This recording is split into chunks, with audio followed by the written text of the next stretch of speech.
Dentro. Buenas tardes a todos.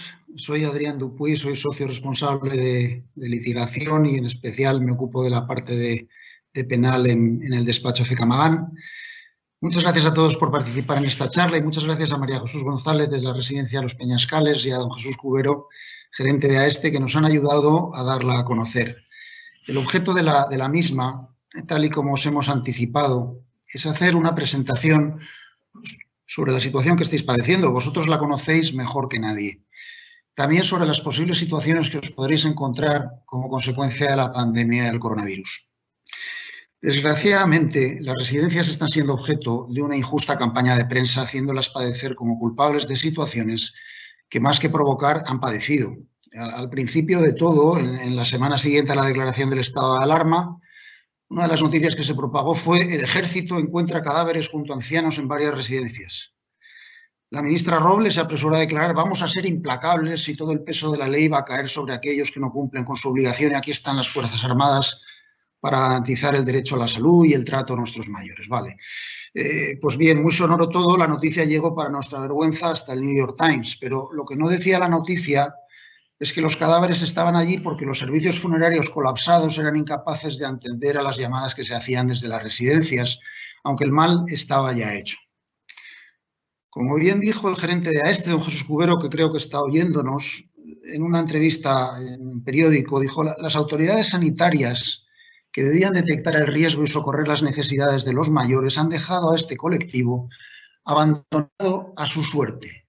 Dijo: seguimos recibiendo rechazos de ingresos hospitalarios, falta de suministros de EPIs por parte del gobierno, demoras en la certificación y recogida de cadáveres en los casos de fallecimientos y pruebas rápidas de detección que siguen sin hacerse a nuestros profesionales y residentes. Pues bien, son 4 puntos en los que se pedía que se aplicase la administración: ingresos, suministro de EPIs, recogida de cadáveres, pruebas de detección, y creo que no ha sido con demasiado buen resultado. Lo cierto, además, es que las residencias de mayores se han convertido en un instrumento de lucha política. Parece que el gobierno quiere dar una patada al adversario político y termina dándosela, si me lo permitís, en el trasero de las residencias de mayores, que son competencia de la comunidad autónoma a quien se responsabiliza de estos daños. Es una maniobra de distracción. Pues bien, la realidad ante esa distracción es que pues bueno, tenemos que la Fiscalía ha anunciado que mantiene abiertas 170 diligencias de investigación. Os enfrentáis a lo que podríamos llamar una tormenta perfecta y creemos que os debéis preparar.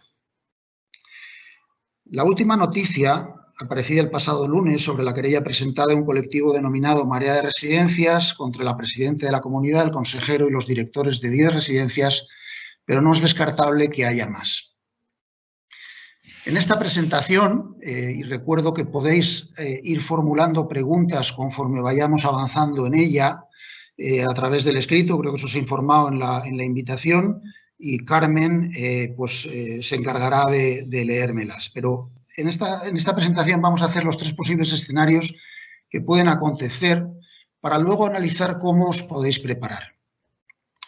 La responsabilidad civil es la que tiene toda persona, sociedad anónima, fundación, que obliga a responder por los daños causados a otras personas. No es una sanción, sino la mera reparación.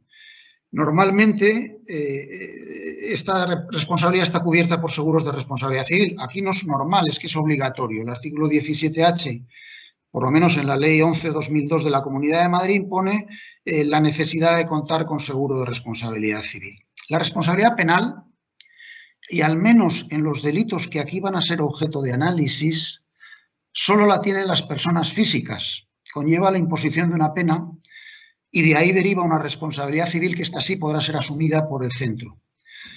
Es la indemnización a favor del perjudicado. La responsabilidad administrativa, finalmente, es una responsabilidad penal atenuada.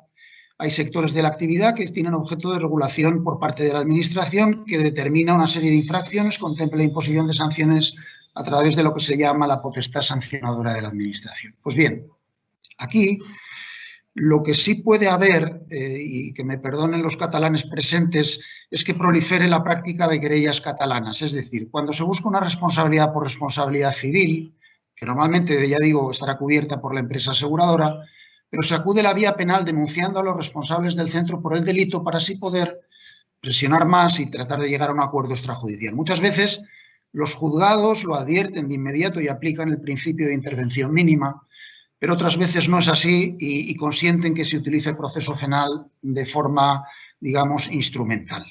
Pues bien, en todo caso, para que un tribunal pueda llegar a condenar a una persona, a una entidad que tiene a su cuidado a personas mayores, se deben de probar 3 puntos. Que se ha producido un daño injusto, que el cuidador cometió un acto u omisión culpable, con intención o negligente sin la suficiente cautela, y que exista lo que se denomina relación de causalidad, es decir, una relación directa entre el acto u omisión y el daño. Si no se prueban estos 3 puntos, no existirá responsabilidad. Vamos con estos 3 supuestos. Responsabilidad penal. Los posibles delitos que van a poder ser objeto de investigación en este contexto del COVID y por lo que vemos ya también en las noticias habidas son los delitos de homicidio, lesiones, trato vejatorio, denegación de auxilio. Vamos a referirnos brevemente a su tipificación penal, es decir, a la descripción del hecho delictivo que se castiga, a la pena prevista y luego analizaremos las posibilidades reales de que estas denuncias puedan o no tener recorrido y cómo podemos defendernos. El homicidio. El homicidio es causar la muerte a otro. El artículo 142 del Código Penal dice que el que por imprudencia grave causare la muerte a otro será castigado como reo de homicidio imprudente con la pena de prisión de 1 a 4 años. Si el homicidio se hubiera cometido por imprudencia profesional, se impondrá la inhabilitación especial para el ejercicio de la profesión, oficio o cargo por periodo de 3 a 6 meses. El que por imprudencia menos grave cause la muerte a otro será castigado con la pena de multa de 3 meses a 18 meses. La multa es una sanción económica que percibe el Estado. Pues bien, decir que imprudencia grave es lo que antes se denominaba imprudencia temeraria y que es aquella que posee una gran trascendencia, que se pone la ausencia total de las más elementales normas de cuidado y de prudencia. Imprudencia menos grave es la que antes se denominaba leve, la que deja de ser grave. Pues bien, hay que decir además que una de las últimas reformas del Código Penal, por Ley Orgánica de 2019, introdujo un nuevo artículo 142 bis que permite imponer la pena superior en un grado, lo que equivale a agravarlas de manera muy sustancial. Dice, si el hecho revistiera notoria gravedad en atención a la singular entidad o relevancia del riesgo creado y del deber normativo de cuidado infringido y hubiese provocado la muerte de 2 o más personas.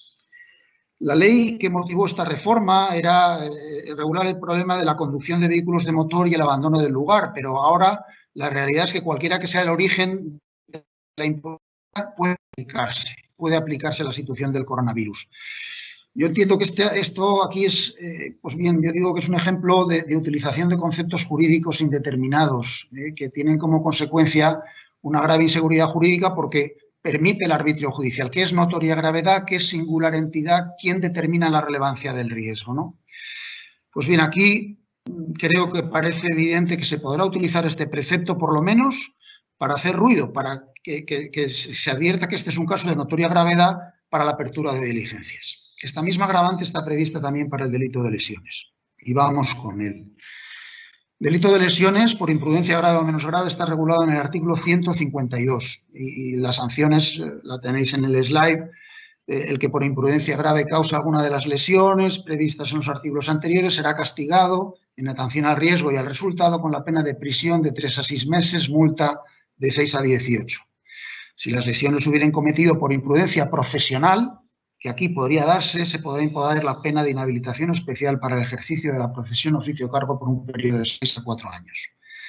El que por imprudencia menos grave será castigado con multa de 3 a 12 meses. Pues bien, hay que decir que en el delito de lesiones pueden ser castigadas también con la pena de prisión de 2 a 5 años atendiendo al resultado o riesgo producido, dice el Código, si la víctima fuese persona con discapacidad necesitada de especial protección, como aquí podría ser el caso.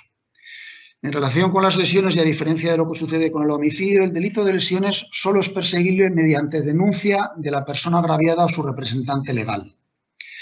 La descripción de qué es el delito de lesiones está un poco antes, está en el artículo 147 del Código, que regula la lesión dolosa a la conciencia.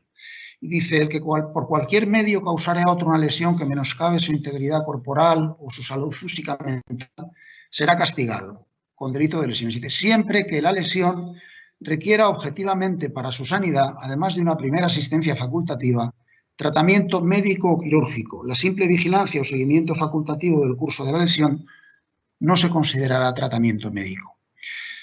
Es decir, para que haya delito de lesiones es necesario que la lesión que menoscaba la salud haya requerido para su sanidad de tratamiento médico o quirúrgico.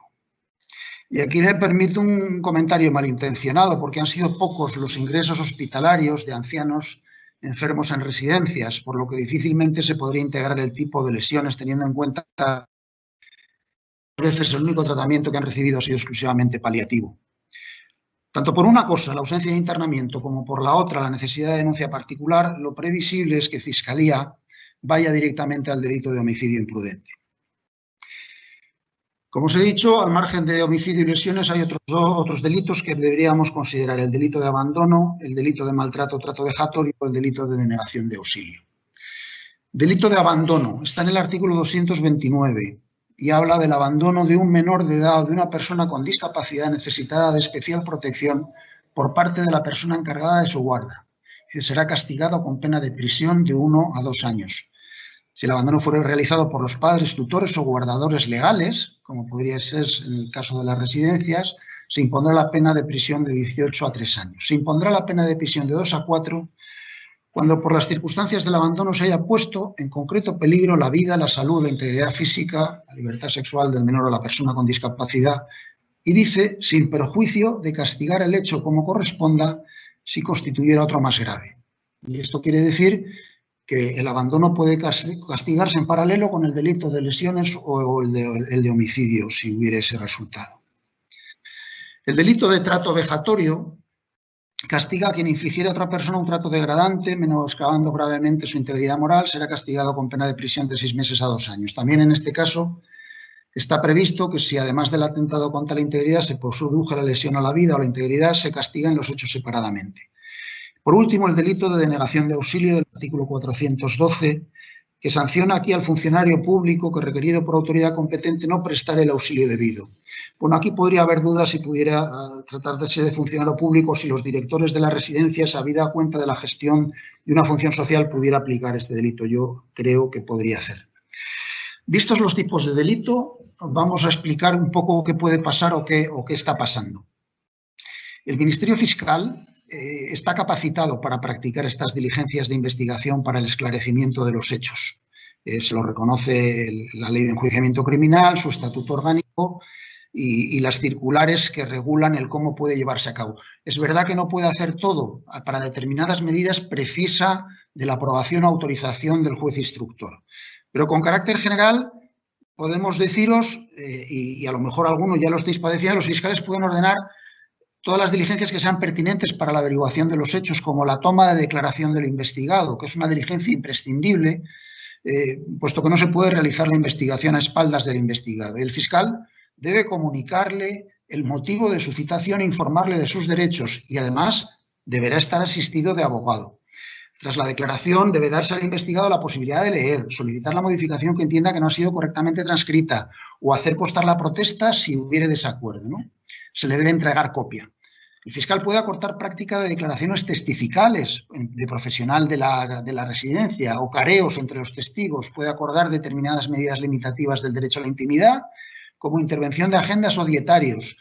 Es verdad que no puede ir mucho más allá. El acceso al listado de llamadas o los WhatsApp se puede ver, eso precisa de autorización judicial. Puede acceder a información de registros oficiales, recabar datos o informes antecedentes que tuviera la Administración sobre las residencias. Lo que sí dice el artículo 773 de la ley es que una vez el fiscal haya practicado esas diligencias, si considera que los hechos revisten carácter de delito, debe cesar en su actividad y remitir las actuaciones al juez para que se incoe el procedimiento.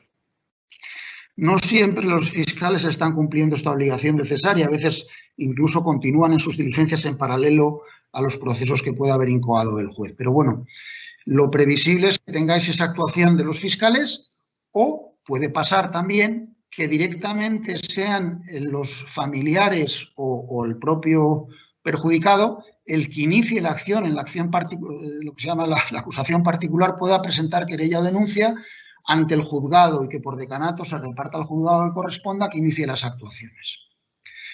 Esto por lo que hace a la responsabilidad penal. La responsabilidad administrativa, que es, como decimos, una responsabilidad penal atenuada.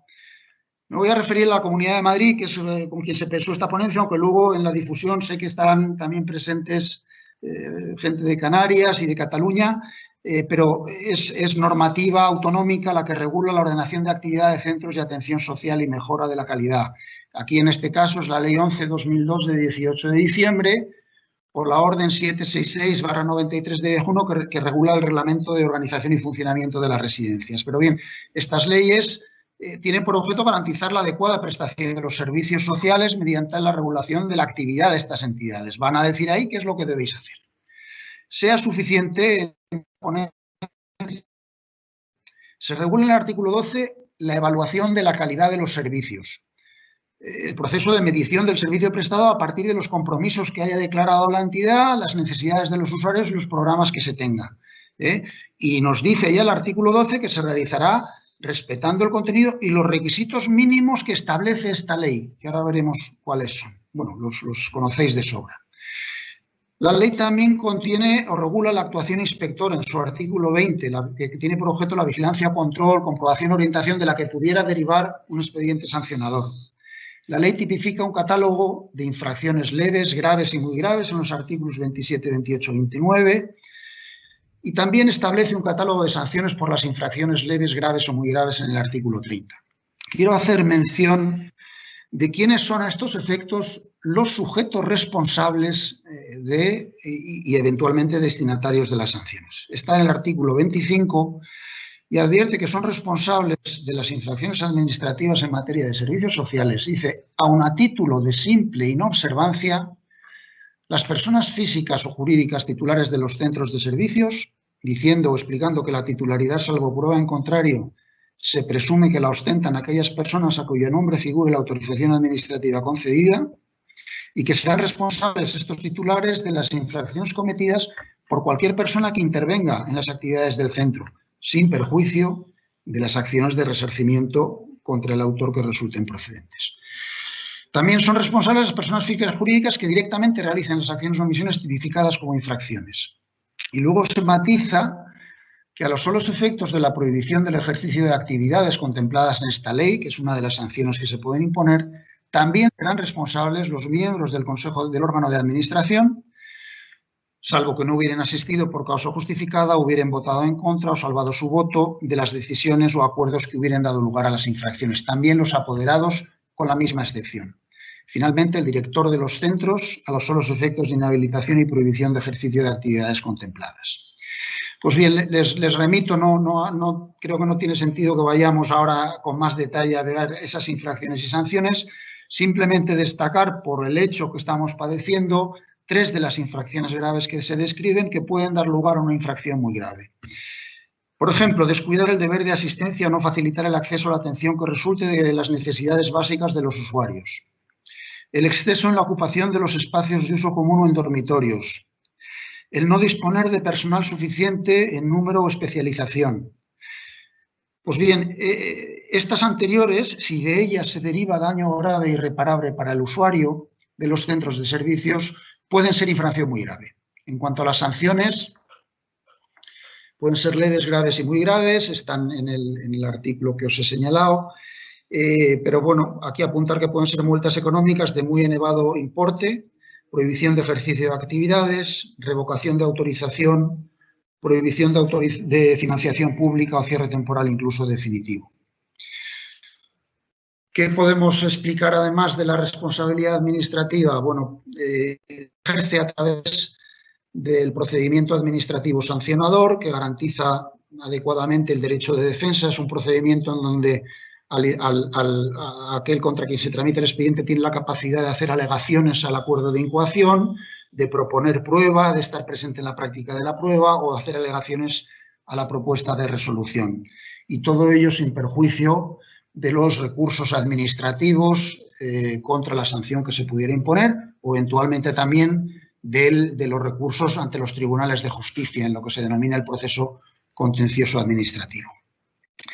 Por último, dentro de las 3 áreas, la responsabilidad civil. La responsabilidad civil puede tener origen extracontractual o contractual. la responsabilidad extracontractual, está recogida en el artículo 1902 y para todos aquellos que hemos estudiado Derecho, pues es uno de los preceptos que casi nunca se olvida, ¿no? El que por acción o omisión causa daño a otro, interviniendo culpa o negligencia, está obligado a reparar el daño causado. La responsabilidad contractual se reconoce en el artículo 1101 del Código Civil, que proclama que quedan sujetos a la indemnización de daños y perjuicios causados los que en cumplimiento de sus obligaciones incurriesen en dolo, negligencia o morosidad, o los que de cualquier otro modo contravinieren el tenor de aquellas, de las obligaciones. Hay un artículo, además, que interesa citar, el 1104, que precisa que la culpa o negligencia del deudor consiste en la omisión de aquella diligencia que exija la naturaleza de la obligación y corresponda a las circunstancias de las personas, del tiempo y del lugar. Este artículo nos va a llevar a la situación en la que os encontráis, de todas las que os está pidiendo que hagáis y cuáles son los riesgos, ¿no? Pues bien, tal y como expusimos al principio,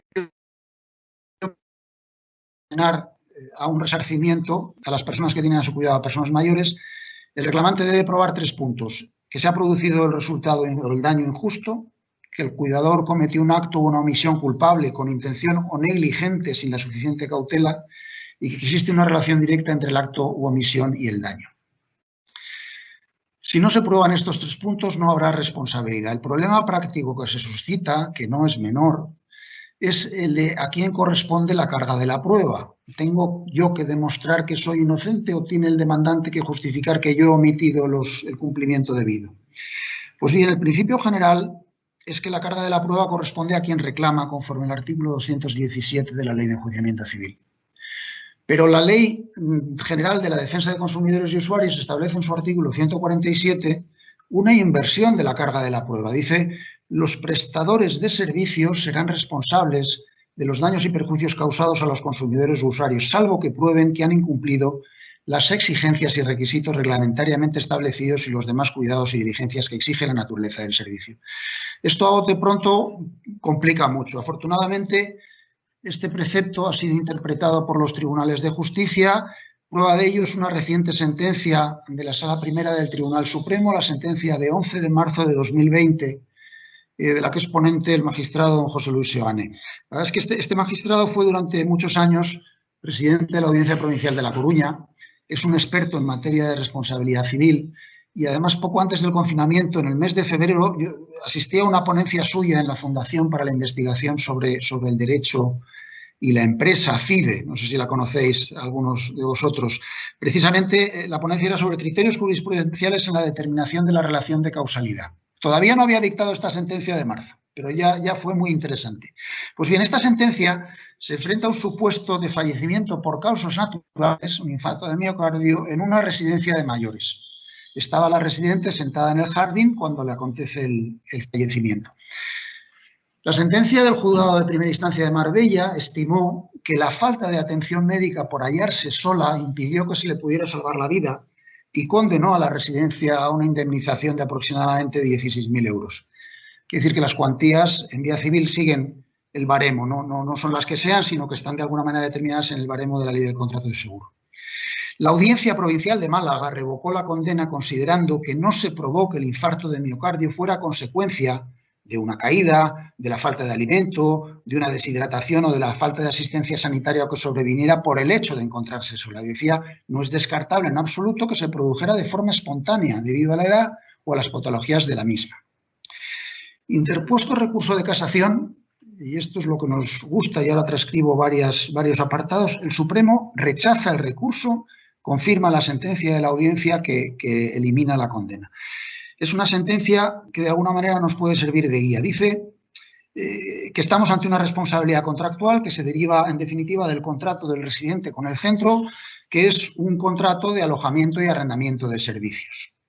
Pues bien, la Sala Primera descarta la posible aplicación de una responsabilidad cuasi objetiva. Dice, en este sentido debemos sostener que la jurisprudencia de este tribunal se fundamenta en los postulados siguientes. Primero, la responsabilidad subjetiva por culpa solo se excepciona por ley. Segundo, el carácter anormalmente peligroso de una actividad puede justificar la inversión de la carga de la prueba y, por lo tanto, la necesidad de acreditar la falta de culpa. Tercero, para el resto de actividades, en aplicación del artículo 217, es al perjudicado que reclame quien compete la carga de la demostración de la culpa del demandado. Esta sentencia se remite y cita otra anterior, que es la 185/2016, en donde matiza, dice, se requiere, además de la concurrencia del elemento de culpa, que sigue siendo básico en nuestro derecho. El mero hecho de que se haya producido el resultado dañoso, la realización del riesgo creado, no puede considerarse prueba de culpa, demostración de que faltaba algo por prevenir. No se nos puede pedir todo. Dice, pues todo ello equivaldría a establecer una responsabilidad objetiva o por resultado que no tiene encaje en nuestro derecho, en el artículo 1902. Por último, la sentencia de marzo, vuelvo a la de 11 de marzo, hace una interesante reflexión. Dice, por otra parte, la gestión de la residencia de la tercera edad no constituye una actividad normalmente peligrosa, sin que ello signifique, claro está, el cumplimiento de los deberes de diligencia y cuidado que exige la prestación de tales servicios. Ahora bien, dentro de ellos no nace la exorbitante obligación de observar a los residentes sin solución de continuidad las 24 horas del día, cuando no se encuentren en una situación de peligro que exija el correspondiente control o vigilancia o la adopción de especiales medidas de cuidado. Me interesa destacar esta advertencia final de que ellos así, que no hay obligación de observar los 24 horas, cuando no se encuentren en una situación de peligro que exija el correspondiente control o la adopción de medidas especiales de cuidado. Porque en este escenario de coronavirus parece razonable esa exigencia de especiales medidas. Dado el alto índice de mortalidad en las residencias por el coronavirus, es más que probable que se presenten reclamaciones civiles en estos centros. A lo mejor se quedan en una acción directa contra la compañía de seguros o acumulada contra la compañía y el centro, pero de alguna manera también habría que preparar la posible acción de regreso que pueda tener la compañía. Pero voy a insistir en esta cita de la sentencia. Dada la situación creada por la pandemia y lo que nos dice la sentencia, el seguimiento o no de las recomendaciones a las residencias de mayores y centros sociosanitarios que se han publicado tanto por el Ministerio como por la Consejería van a ser claves para establecer algún tipo de responsabilidad, la penal, la administrativa o la civil. Porque aquí la relación de causalidad, el tercer elemento, va a ser evidente entre el contagio y el fallecimiento. Es decir, si se ha posibilitado el contagio, pues la relación de causalidad no va a traer dudas. Aquí el peso de la defensa va a estar en la actuación u omisión culpable.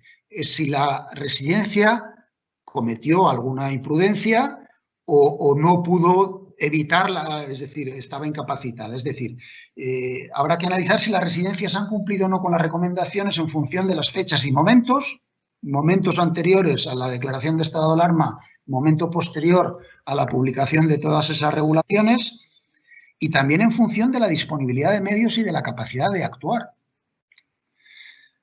Ustedes van a tener que centrar sus esfuerzos en probar no ya la relación de causalidad, sino, como digo, el adecuado cumplimiento de las medidas y recomendaciones, o, en su caso, la imposibilidad por fuerza mayor del cumplimiento de tales medidas. Y esto nos lleva ya a la parte final de la exposición. La slide 21, el que os habrán puesto, son las medidas de prevención y control de la pandemia en las residencias. Por orden temporal, en Madrid tuvimos primero la instrucción de 8 de marzo de 2020, que se envió, incluso se anticipó a las residencias desde el día 6, y en donde se encontraban toda una serie de medidas de aislamiento de personas, habilitación de espacios, dotación a los usuarios de mascarilla quirúrgica, realizaciones de limpieza y desinfección de mobiliario, limitación de traslados y desplazamientos. A nivel estatal, en la misma línea que la anterior instrucción, se dictaron dos órdenes, la de 19 de marzo, la 265/2020, y la 275/2020 de 23 de marzo, que luego fue ampliada en abril.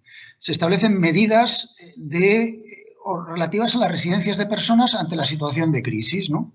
Pues bien, vamos a referirnos brevemente a esas medidas, en la medida que van a servir tanto para nosotros preparar la defensa, pero es que previsiblemente sean un poco el guiaburros que tenga, y permitirme esa expresión, que tenga el Ministerio Fiscal o las acusaciones para interrogaros, para ver si habéis cumplido, ¿no? Eran medidas generales pues, referidas a la intensificación de la limpieza, a la gestión de residuos, sobre las vajillas o ropa de cama, sobre el manejo de cadáveres. En residentes, la Orden 265-2020 de 19 de marzo decía que los centros deben establecer la clasificación posible, probable o confirmado. Pedía una clasificación en 4 categorías: residentes asintomáticos y sin contacto estrecho con caso posible o confirmado. B, residentes asintomáticos en aislamiento preventivo con contacto estrecho con caso posible o confirmado. C, residentes con síntomas compatibles. D, casos confirmados. Pues bien, se nos ordenaba o se os ordenaba medidas de actuación: el aislamiento al residente en habitación, con buena ventilación, con baño propio si es posible, restringir las salidas, el aislamiento vertical o por plantas, la realización de pruebas diagnósticas, la identificación de las personas que hubieran podido tener contacto estrecho con el caso, que tuviera síntomas, en fin, todas esas medidas se identificaban ahí. La posterior orden 275 de 23 de marzo, que fue modificada el 3 de abril, establecía esas medidas complementarias de carácter organizativo, así como de suministro de información en relación con la gestión de la crisis sanitaria. Esta orden fue seguida de una guía de prevención y control frente al COVID en residencia. Está colgada en la web y me imagino que la habréis recibido todos. Lo fundamental de esa guía es que establecía la necesidad de contar con planes de contingencia frente al COVID y se detallaba el contenido de esos planes de contingencia. El análisis de la infraestructura del centro, el análisis de las características de los residentes, los recursos humanos disponibles, la relación de equipos de protección individual disponibles, la estimación de necesidades en escenario de aumento, la garantía de la provisión de jabón, papel, el plan de continuidad de la actividad. En fin, ese plan de contingencia nuevamente tenéis que haberlo implementado, tenéis que tenerlo.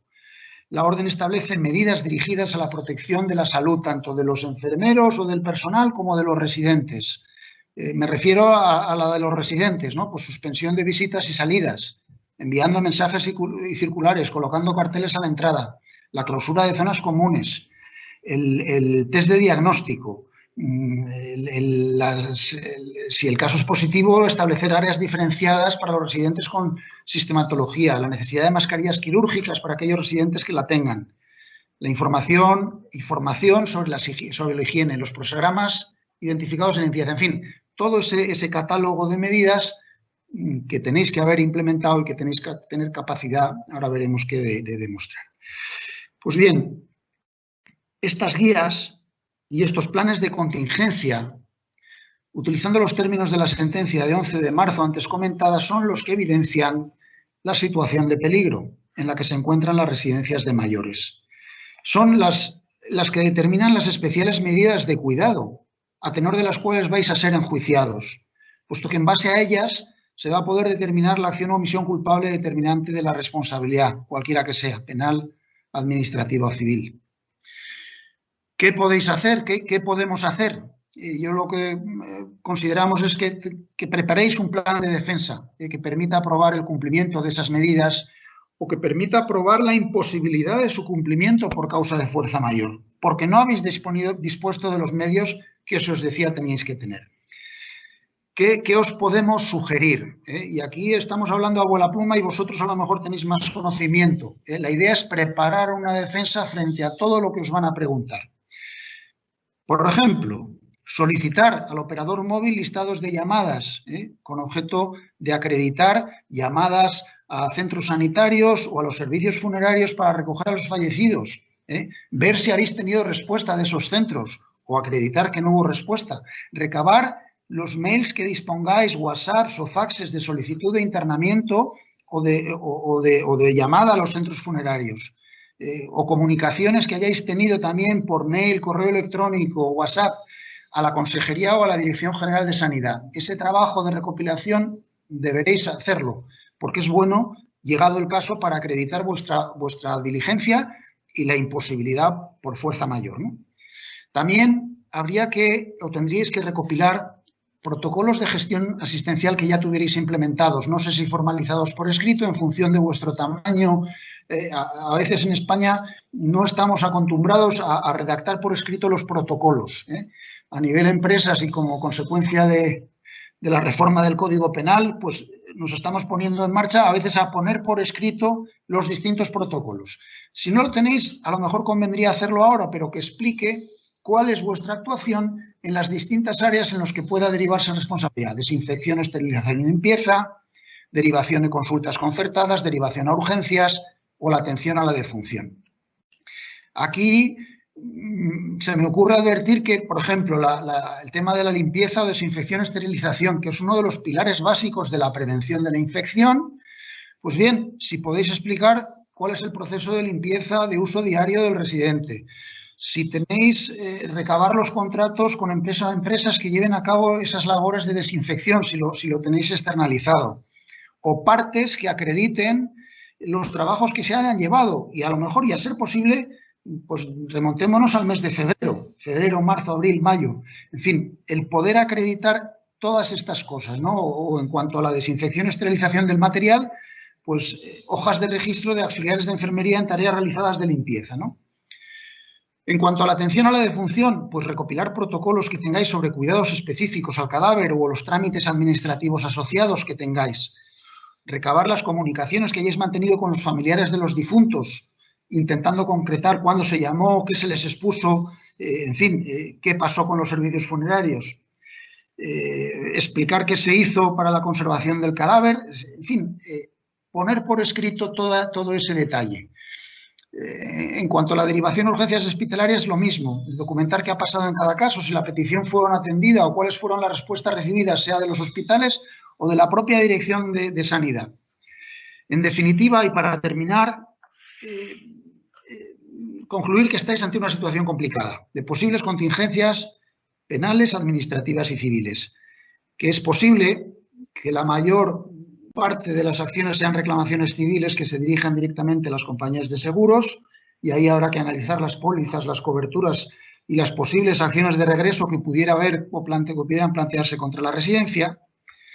Decir que en cuanto a la responsabilidad administrativa que ejerce la comunidad, veo menos previsible esta posibilidad, dada la situación, porque además casi se estaría pegando un tiro en el pie, aunque no es descartable que posibles archivos penales en fase de instrucción deriven en procedimientos administrativos sancionadores. Y finalmente la penal, en algunos casos ya está ahí y que hay que preparar para la defensa, para demostrar que no ha habido acción u omisión culpable. Para todo ello, estamos a vuestra disposición en todo lo que podáis necesitar. Adrián. Sí. Hola, perdona, mira, interrumpo porque ha llegado una pregunta de... Sí, no, he terminado, o sea que ya... de Rafael Cantero preguntando que, bueno, ellos no tienen un modelo de protocolo, si podríamos facilitarle un modelo o puedes informarle dónde puede existir ese tipo de modelos que has comentado. Sí, es guiar, el protocolo es un poco la guía de coger las guías de actuación y ver qué tengáis. Y en cuanto a protocolos sí se les puede facilitar. Coge el dato y lo hacemos llegar. Vale, fenomenal. También nos llega una pregunta, que es de una persona anónima, que nos indica cuáles son las acciones que activamente pueden iniciar la residencia para reparar el perjuicio material y moral que ha sufrido. Bueno, aquí hay dos. Una me lleva a una cosa que tenía pendiente de deciros y que ahora intervendrá la socia responsable del Departamento de Derecho Público para informar. Es decir, acciones para hacer la reparación material, los mayores costes, pues casi ya te dejo la respuesta ahí y luego ya sigo yo. Os presento a María José Rovira, María Jesús, perdón, que lo explica. Hola, buenas tardes. Soy María José Rovira, socia del Departamento de Público y Regulatorio de CECA y Magán.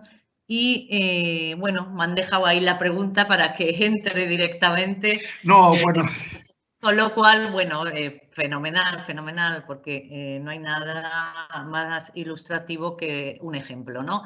Sí que es verdad que nos están llegando consultas en cuanto a aquellos costes de más en que está incurriendo lo que es los centros de mayores, las residencias, justamente para atender a aquellos requerimientos que les han exigido las órdenes, tanto las órdenes adoptadas por el Gobierno por el estado de alarma, que como sabéis han requerido pues una batería de medidas organizativas y de medidas de prevención en las residencias para evitar los contagios y mitigar los efectos, así como aquellas otras que han adoptado las comunidades autónomas, que Adrián nos ha hecho en la Comunidad de Madrid más o menos el decálogo de las 2 órdenes que se han adoptado.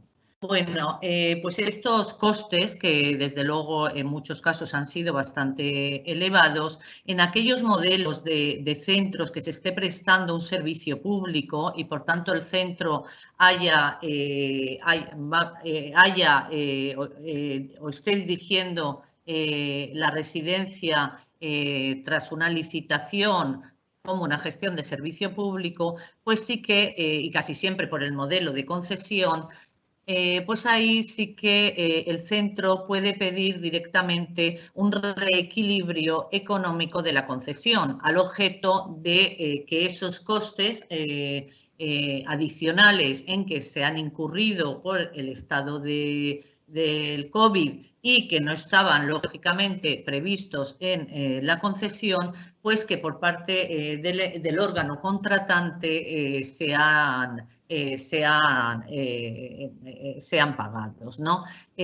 Lógicamente es un procedimiento, esto deviene del artículo 34 de un Real Decreto que adoptó el Gobierno para mitigar los efectos económicos, los efectos sociales del estado de alarma. Es el Real Decreto Ley 8/2020. Sabéis que hubo un artículo que habla de que la contratación pública, todos aquellos contratos de prestación de servicios, de concesiones, en donde no se podían prestar o no se prestaban de la misma manera como se venían realizando. Con lo cual, en este 34.4 tenéis, incluso si por ejemplo habéis contratado pues personal sanitario de más para atender y para cumplir las exigencias de esas órdenes, pues esos gastos salariales adicionales los podéis incurrir, los podéis requerir al órgano contratante. En aquellos casos en donde estamos hablando de centros de mayores con un régimen totalmente privado, pues lógicamente ese artículo no se aplica porque es simplemente para las concesiones y para el servicio público, con lo cual esos costes de más pues administrativamente se podía requerir, pero va a ser muy difícil porque al final, pues bueno, son órdenes que si la Administración, os tengo que decir que Abogacía de Estado, que está trabajando muchísimo en cuanto a la responsabilidad patrimonial de la Administración, porque sí que parece que de todas estas medidas, ¿no?, que ha adoptado el Gobierno para evitar contagios, por ejemplo, en las distancias mínimas, si de momento se abre la mano y empiezan a considerar que todo es objeto de responsabilidad patrimonial de la Administración, pues desde luego se espera una batería de recursos y tal, que Abogacía del Estado está incluso asustado, porque claro, cualquier comercio, cualquier instalación industrial ha tenido en algún momento determinado que adoptar unas medidas para evitar contagios, ¿no? Entonces ahí, bueno, Abogacía está retrasándolo, pero también es verdad que habría que analizar y a cabo cada supuesto particular y de acuerdo con cada supuesto ver en qué medida se podría exigir una responsabilidad patrimonial a la Administración para que parte de esos costes podrían ser sufragados, podrían ser indemnizados, ¿no? Habría que ver caso por caso. María José, gracias María José. Te comento que llegó, perdonadme, como llegó también una pregunta de una persona que has contestado, es la misma que nos decía en el mismo sentido, ¿se puede repetir contra el Estado la acción de que la residencia ha sufrido por la demanda de un usuario o consumidor? Es decir, ¿se podrá redirigir esa demanda posteriormente contra el Estado? Voy a responder, a completar la respuesta de la primera, porque eran dos. La pregunta era no solo la material, sino también los daños morales. O sea, parecía que había una queja por la mala prensa o la mala imagen que se está dando, ¿no? Yo ahí veo más difícil todas las acciones, ya sea por la vía de la protección del derecho al honor. A veces es mejor dejar pasar porque formalmente se puede iniciar una acción, pero yo tengo mucha experiencia en eso. Empecé en un despacho que llevábamos la defensa de los periodistas de Antena 3 y son pleitos muy largos, muy complejos y al final casi no tiene o no ganas mucho, estás provocando que siga la noticia en ciernes, ¿no? Con lo cual yo no recomendaría más que la reclamación económica para resarcir en línea con lo que decía María José. Pero la otra, es decir, si los daños, si el tribunal que sea el administrativo, el civil o el penal, determina que por una acción o omisión culpable del centro sale la responsabilidad, no habrá manera de hacer culpable de la responsabilidad del Estado. Lo que podremos hacer es, en el proceso, demostrar que la culpa ha sido del Estado por no dar los medios. Y lo que haremos es evitar que haya habido una actuación culpable. Es decir, si nos dicen que es que no había, se produjo el contagio porque no tenían máscaras, bueno, pues usted sí, pero es que las pedí 3 veces y no me llegaron. Con lo cual, evitaríais la condena, ¿no? Y el que tendría que estar condenado es el Estado. Creo que ahí respondo a la pregunta de la derivación. La verdad, simplemente por añadir, estamos viendo que la casuística, ¿no, Adrián?, va a ser tremenda, porque sí, cada caso tiene unos perfiles, bueno, peculiares y no hay nada que podamos, que va a ser así o va a ser de una forma, va a ser de otra, ¿no? Al final, estos son los términos generales y luego cada uno pues tiene que acoplarse esto de acuerdo con la situación, pero desde luego sí que responsabilidad patrimonial en un principio y tal y como ha dicho Adrián, en ese caso de las máscaras, por ejemplo, pues cabría desde luego responsabilidad patrimonial. Yo como he terminado esto, no creo, responsabilidad administrativa lo veo difícil que se abran. La penal se está abriendo y tiene el riesgo de que pues esta noticia que salió el día 11 de que un colectivo presenta, pues a lo mejor ese colectivo podría haberse conformado con una acción civil, pero a lo mejor está por hacer ruido y porque ya ha metido también en la querella a la propia presidenta de la comunidad, con lo cual ya no sabes si lo que buscan es otra otra lucha, ¿no? Más allá de la reparación o de en fin, yo creo que va a haber casos de responsabilidad penal, de procedimientos penales. No tengo tan claro que haya tantas condenas. Y el tema de las reclamaciones civiles, sí, en la medida que tenéis pólizas de seguro y si se ha producido el siniestro, que es como utilizan la terminología, pues normalmente pues dirán que no es muerte natural y que se ha producido un siniestro en la residencia, como es el contagio de coronavirus, y por lo tanto indemnicen. Pero esto normalmente, ya digo, estará cubierto por la compañía de seguros. Pues a ver, Adrián, llegan más preguntas. La verdad que ya ha generado cierta controversia. Te comento, Alberto Peláez nos comenta cuál es el alcance de la obligación de entregar a los familiares sobre facilitarles historial clínico del fallecido. ¿A los familiares? Sí.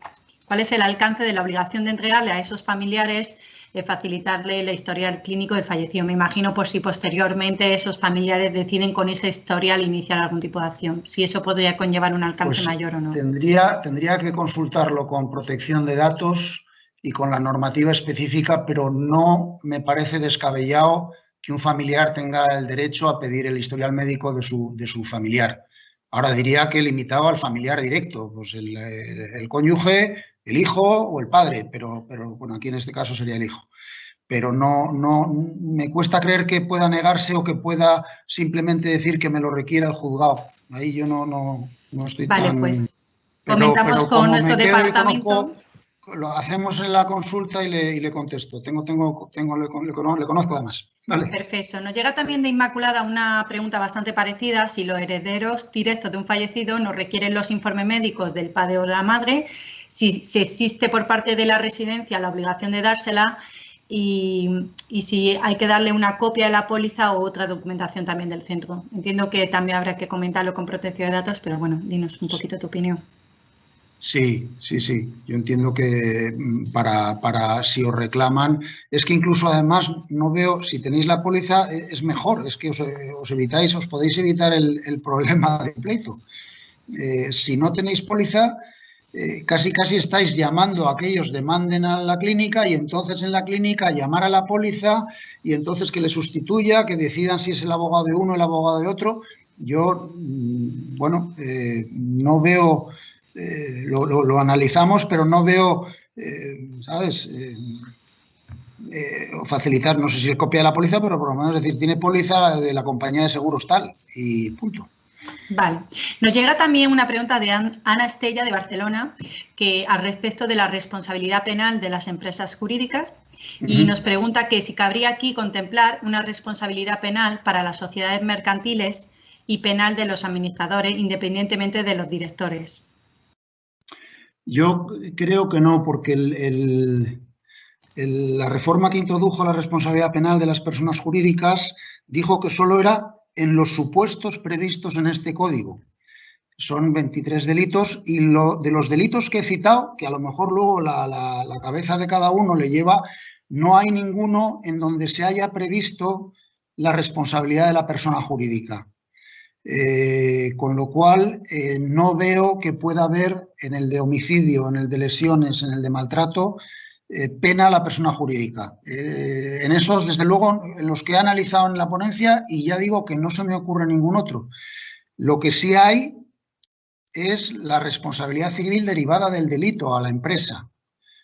Y luego la responsabilidad penal de los administradores ya es que tampoco lo hay a día de hoy. Bueno, es un problema complejo, pero normalmente es solo de la persona jurídica. La del administrador, el tema de la comisión por omisión, de momento solo lo ha apuntado la Fiscalía en una circular, en la 1/2016, pero todavía no ha habido sentencias en ese sentido. Vale, nos llega otra pregunta también de Inmaculada, que nos comenta: la reclamación de compensación económica por elevados costes para poder cumplir lo decretado por el Gobierno, ¿se lo pido a la comunidad o al Gobierno? Y aquí, bueno, nos comenta, tengamos en cuenta que el concierto económico se ha celebrado con la comunidad y entonces no entiende muy bien si la contratación, concierto público y concesión, a quién tienen que reclamar esos gastos ahora mismo. En principio, Inmaculada sería el órgano contratante, es decir, que si ha sido directamente el órgano de la comunidad autónoma el que hizo la licitación y hizo la adjudicación, entiendo que sería este órgano. Además, ten en cuenta que el artículo 34.4 del Real Decreto que he mencionado antes, bueno, es bastante estricto en cuanto a los gastos que se pueden reclamar y la manera de justificarlo, con lo cual te aconsejo seguir el procedimiento, bueno, de solicitud directa ante el órgano contratante, pero justificando muy bien todos esos gastos de más. Un poco también al hilo de lo que Adrián nos decía, de justificar al final la justificación de, bueno, de todo, ¿no? De todas las medidas, con facturas, con tal, con los contratos que hayan hecho nuevos, etcétera, para cumplir las medidas, será lo que haga que prospere esa indemnización. Pues, perdona, no tenemos... bueno, entra una última pregunta. Nos pregunta Esther García: ¿ha habido acusaciones muy graves de algunos familiares a personas físicas o gestores de los centros? ¿Qué posibilidades hay de denunciar al familiar en este caso? Os voy a decir, si tenéis el tema de la persecución penal de los delitos de injurias y calumnias o de la persecución civil de las intromisiones en el derecho al honor, bueno, es una posibilidad que está ahí. La civil es automática. Tú presentas la demanda, te admiten a trámite de la demanda y termina con una sentencia. Pero tienes que reclamar o tienes que acreditar cuál es el daño. Y para eso, pues bien, daño moral, es que me ha llamado, ¿sabes? Pues no sé. Yo recuerdo defendí a un periodista que había dicho que tenía una famosa, tenía un grano y que por haber dicho que tenía un grano le había dejado, ¿no? Pues aquí es verdad que puede haber cosas muy graves. Y por la vía civil se puede actuar, se puede cuantificar un perjuicio y el proceso lo tenemos. Yo no pondría una indemnización muy alta porque en el caso de perderlo, te van a condenar en costas, ¿no? Esto le pasó, por ejemplo, si me vale la anécdota, al marido de Rocito, que pidió 500 millones de no sé cuántas de esto para indemnización. Bueno, pues cuando perdió, las costas se cuantificaron conforme a los 500 millones y tuvo que pagar una minutada, ¿no? Aquí habría que ser escrupuloso en la indemnización que se pide para reparar la intromisión. En la vía penal, la persecución está muy limitada porque exige que haya habido publicidad. Tendría que haber habido que esa agresión ha ido a los medios de comunicación, se han hecho en ecoperiódicos, porque lo que se sanciona es las injurias graves, que son aquellas que tienen trascendencia. El que te encuentres con una persona o que vaya allí y te diga de todo, pues va a ser más difícil que progrese en la vía penal. No sé si he aclarado lo suficiente, pero... Yo, vamos, de todas formas, como bien has comentado y está ahí en la slide, cualquier duda adicional tiene tu correo adupuy@ckamagan.com y por ahora pues yo creo que podemos cerrar para incluso ser puntuales, que habíamos prometido una hora. Muy bien, pues yo únicamente anunciar que os haremos llegar la presentación que se ha ido colocando y añadiremos además una nota en relación a lo que has puesto sobre las reclamaciones por mayores gastos por parte de María José. O sea que tendréis esas dos informaciones. Y nada más, muchísimas gracias. Muchas gracias por mi parte también. Soy María José.